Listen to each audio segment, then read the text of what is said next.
அனைவருக்கும் வணக்கம். நான் உங்கள் ஜெயம் வேணுகோபால். நாம இன்னைக்கு பார்க்கக்கூடிய தலைப்பு எத பத்தினா, சில பேர் மத்தவங்க எந்த தப்பு பண்ணாலும் கண்டுபிடிச்சுருவாங்க. மத்தவங்கள பத்தி எடை போட்டு பார்க்கறது, இவன் நல்லவனா? கெட்டவனா? இவருடைய பேக்கிரவுண்ட் என்ன? இவர் இந்த தொழிலுக்கு சரியானவரா? தகுதி வாய்ந்தவரா? இப்படி பிறரை மற்றவங்க எடை போட்டு பார்த்து ஈஸியா கண்டுபிடிச்சுருவாங்க. இதுக்கு என்ன அமைப்பு இருக்கு ஜாதக ரீதியா? அத பார்க்க போறோம். 2வது எடை போடுதல் அப்படிங்கிறது மதிப்பிடுதல் தான். அப்போ ஒரு பேங்க்ல ஒரு அப்ரைசரா இருக்காரு அப்படின்னா, ஒரு லேண்ட் வேல்யூ பண்றவர் இருக்காரு. அதாவது மத்த விஷயத்த மதிப்பிடக்கூடிய நபர்கள் இருக்காங்க இல்லையா? ஒரு பொருள மதிப்பிடுறது, ஒரு நிலத்த மதிப்பிடுறது, ஒரு வீட்ட மதிப்பிடுறது, ஒரு கார மதிப்பிடுறது. வேல்யூ பண்ணக்கூடிய நபர்கள் எல்லாத்துக்குமே சில குணம் இருக்கும். அந்த கிரக அமைப்பு இருக்கும். அந்த கிரக அமைப்பு இருந்தா தான் அவங்க அந்த செயல பண்ண முடியும். அது யாரு? என்ன கிரக அமைப்பு? அப்படிங்கிறத நம்ம பார்க்கலாம்.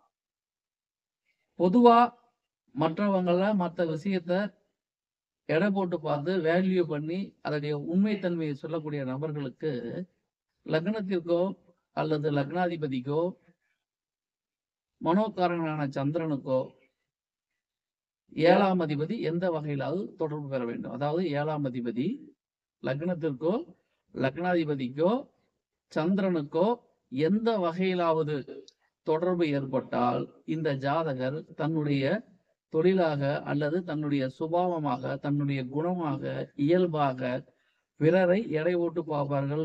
மதிப்பீடு செய்வாங்க. ஒரு அசம்ப்ஷன் பண்றது, ஒருத்தர பத்தி எஸ்டிஎம் பண்றது, இவர் இப்படித்தான், இவருடைய கெப்பாசிட்டி இது, இவருடைய தன்மை இது அப்படின்னு பார்க்குற ஒரு பொருளை மதிப்பிடுறது, ஒரு மனுஷனை மதிப்பிடுற குணமுடைய நபர்கள் எல்லாத்துக்குமே இந்த கிரக அமைப்புகள் கண்டிப்பாக இருக்கும் அப்படிங்கிறத நம்ம மாற்று கருத்தே சொல்ல முடியாது. ஒரு வண்டி வாங்க போறீங்க, ஒரு பழைய காரே நீங்க வாங்க போறீங்கன்னா, ஒரு சில பேர் என்னாங்கன்னா, இந்த வண்டி இவ்வளவுக்கு தான் போகும் அப்படிங்கிற உண்மை தன்மையை கரெக்டா கணிப்பாங்க. அது எல்லாத்தினாலயும் முடியாது. அதுக்குன்னு சில கிரக அமைப்பு இருக்கு. அந்த கிரக அமைப்பு தான் நான் இப்ப சொல்லியிருக்கேன். அப்போ ஒரு பொருள மதிப்பிடுறதாகட்டும், ஒரு மனிதனை மதிப்பிடுறதாகட்டும், இந்த மதிப்பிடும் குணம் அப்படிங்கிறது எல்லாத்துக்கும்லாம் இருக்காது. அதுக்கு உண்டான கிரக சேர்க்கை தான் நான் சொன்னது. 7ஆம் அதிபதி அப்படிங்கிறவர் உங்க லக்னத்துக்கோ, லக்னாதிபதிக்கோ, சந்திரனுக்கோ எந்த வகையிலாவது தொடர்பு ஏற்பட்டால், இவங்க மிகச்சிறந்த வேல்யூ பண்ணக்கூடிய நபராக இருப்பாங்க. இவங்க ஒரு டிபார்ட்மெண்ட்ல வேலை பார்க்குறேன்னு வச்சுக்கோங்க. அதாவது ஒரு மில்லுலயோ அல்லது ஒரு ஃபேக்டரியிலயோ அல்லது எந்த ஒரு நிறுவனத்திலோ குவாலிட்டி அசூரன்ஸ் தர நிர்ணயம் பண்ணக்கூடியவங்க இருக்காங்க இல்லையா? இந்த நபர்கள் எல்லாத்துக்குமே இந்த அமைப்பு இருக்கு. காரணம் என்னன்னா, அவங்க தான் ஒரு பொருள வேல்யூ பண்றது. இது சரியா இருக்கு. இது டெஸ்ட் பண்ணியாச்சு. எல்லா பாராமீட்டரும் கரெக்ட்டா இருக்கு அப்படின்னு செக் பண்றாங்க இல்லையா? அந்த செக்கருக்கும் இந்த கிரக அமைப்பு கண்டிப்பாக உண்டு.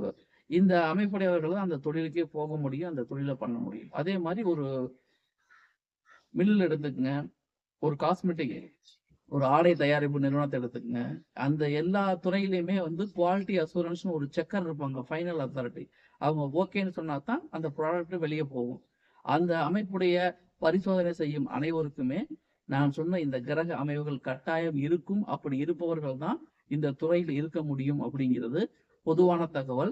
மற்றபடி தனிப்பட்ட ஜாதகத்தை பொறுத்து, அதில் உள்ள கிரக அமைவுகளை பொறுத்து பலன்கள் வேறுபடும் என்ற அடிப்படை உண்மைகளை நாம் மறந்துவிடக் கூடாது. நன்றி, வணக்கம்.